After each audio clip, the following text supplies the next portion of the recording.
Dr. Omar Hassan scored 100% on the exam. He had 15 years of experience, but when the hospital director heard his name, he quietly closed his file. Omar didn't know that 3 weeks later, that hospital would be grateful to him.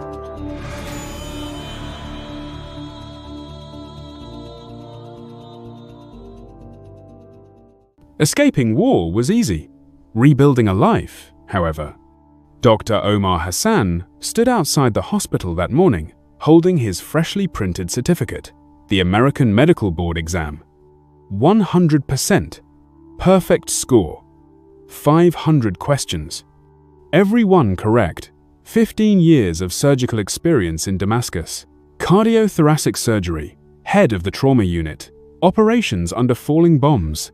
Hands that danced with death. But here, on this foreign soil, he was just a piece of paper.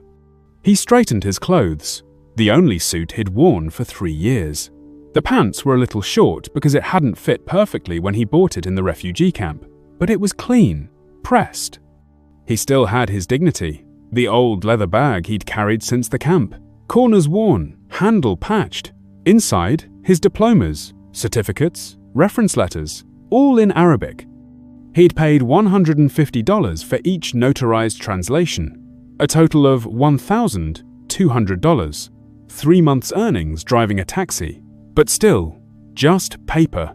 The main entrance of Street Mary Hospital consisted of grand glass doors, automatic doors. Omar paused, took a deep breath. Doctors were passing inside. White coats, stethoscopes, confident strides. Once, he had been like that. Walking the corridors of Damascus University Hospital, residents would greet him. "Dr. Hassan, could you take a look at this case?" they'd ask. Now no one could even pronounce his name correctly. The automatic door opened. He stepped in. "Dr. Hassan." The receptionist mispronounced his name.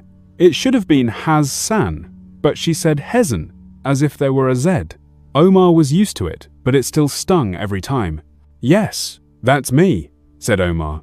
He didn't try to hide his accent. He'd practiced English for years, but sometimes the words felt like stones in his mouth.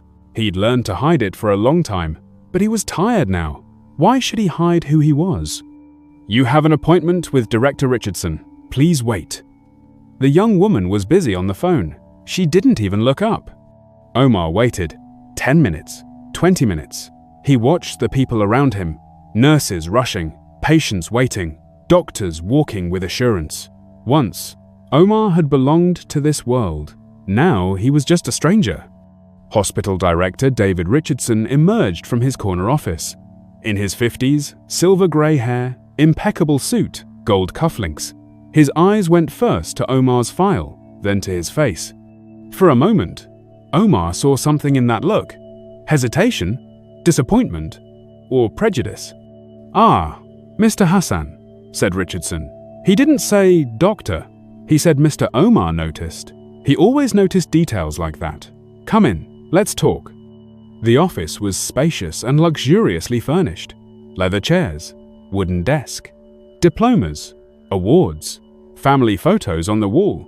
Richardson's son at his medical school graduation. Moments of pride. Omar remembered his own graduation. His father had kissed his forehead. "My son became a doctor," he'd said through tears. Now his father lay in a pit in Aleppo.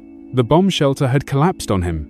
Richardson reviewed the file, silent for a long time, turned the pages, raised an eyebrow, bit his lip. "Impressive," he said finally, but his voice was cold. "Perfect score on the exam, 100%, quite rare." But he drew out the word. Omar knew everything that came after that. But he'd heard it for 3 weeks. "Your experience is from Syria, correct?" "Yes," said Omar. "Damascus University Hospital, cardiothoracic and trauma surgery, 15 years. I was department head." "I see." Richardson set his pen down. His fingers drummed on the desk like a snare drum. He was nervous. "Look, Mr. Hassan. Again, Mr., not doctor. Our system here is different. Procedures are different. Equipment, protocols, even patient relations. Perhaps it would be better to start as a nursing assistant. That way you can learn the system. Do you understand?" Omar's world spun. Everything felt like slow motion. 15 years as a surgeon, hundreds of lives saved, heart operations, lung transplants, war wounds, shrapnel embedded in chest cavities, children dying from blood loss. And now, nursing assistant. I understand, he said only. His voice cracked. What else could he say? He swallowed his pride. Pride could hurt sometimes. Thank you for your time. He stood, extended his hand. Richardson shook it hesitantly, as if germs might transfer. Omar took his bag and left. The automatic doors closed behind him, and Omar knew he would never return here. But there was something he hadn't yet realized. That night, when Omar returned to his small room in the refugee center, his 8-year-old daughter Amira came running. Hair messy, school bag still on her back, smile radiant. Daddy, Daddy, did you get the job? Are you going to be a doctor again? Omar knelt down, hugged his daughter, kissed her hair. The little girl smelled of lavender. The soap from school, cheap but clean. Soon, my dear, soon. He lied. Lying had become easy now. Giving hope, false hope. I'll make a few more applications. We have to be patient. The hope in Amira's eyes? It broke Omar's heart. The little girl believed everything, believed her father could fix anything. But Omar knew some things he couldn't fix. He hadn't saved his wife, Zainab. Beautiful, strong Zainab. She had died in the Aleppo bombing, trying to protect Amira. When the building collapsed, she had covered Amira with her body, made herself a shield. The daughter lived. She died.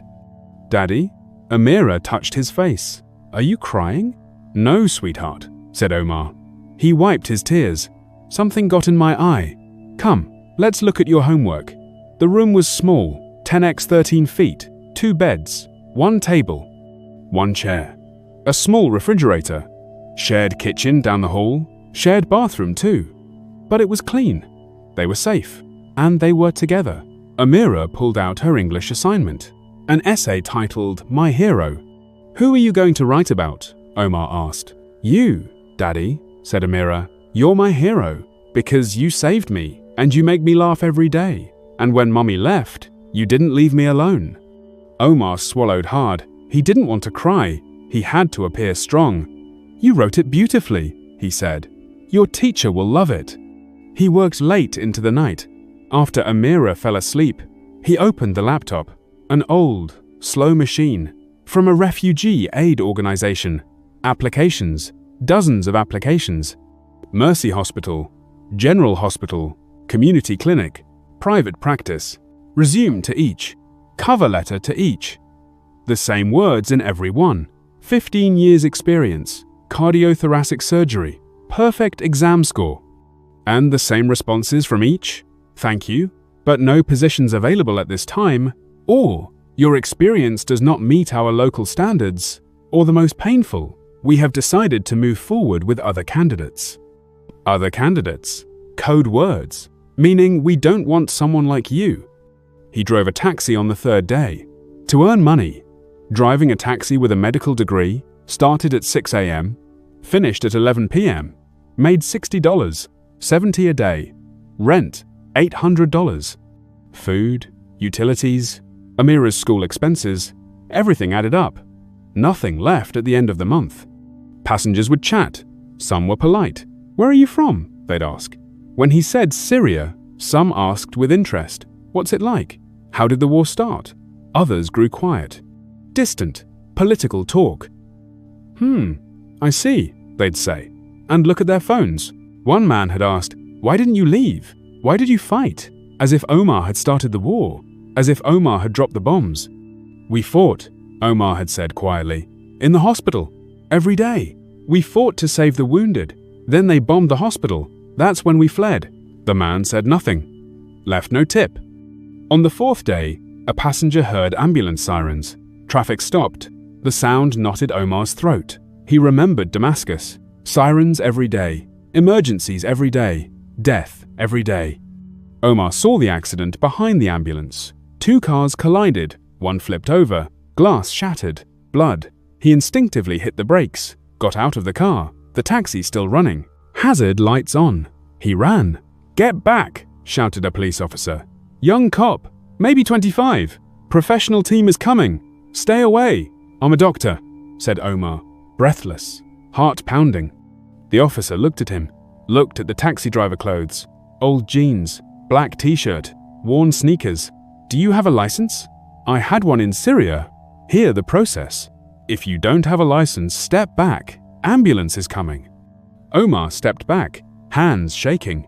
He could see the person in the car, a young woman, belly swollen, pregnant, bleeding, unconscious. He could have helped, right now, immediately, but he wasn't allowed. The ambulance arrived. Paramedics worked quickly.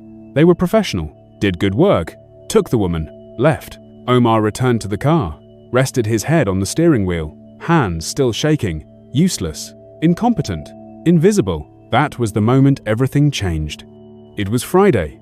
Omar had just dropped a passenger at a restaurant near the hospital. Quiet afternoon. Sun shining. People walking. A normal day. He was about to leave when he heard screams. From inside the restaurant. His heart jumped. That sound. Panic. The sound of death. He knew it from Damascus. He ran. People were rushing out. In panic. Someone help! Call an ambulance! He went inside. Table overturned. Plates broken. A woman on the floor, lying on her back, clutching her throat, face turning purple. The man beside her in panic. Does anyone know a doctor? Please. My wife is pregnant. She can't breathe. Omar knelt down. Autopilot. Didn't think. Training kicked in. 15 years. Thousands of cases. His hands knew what to do.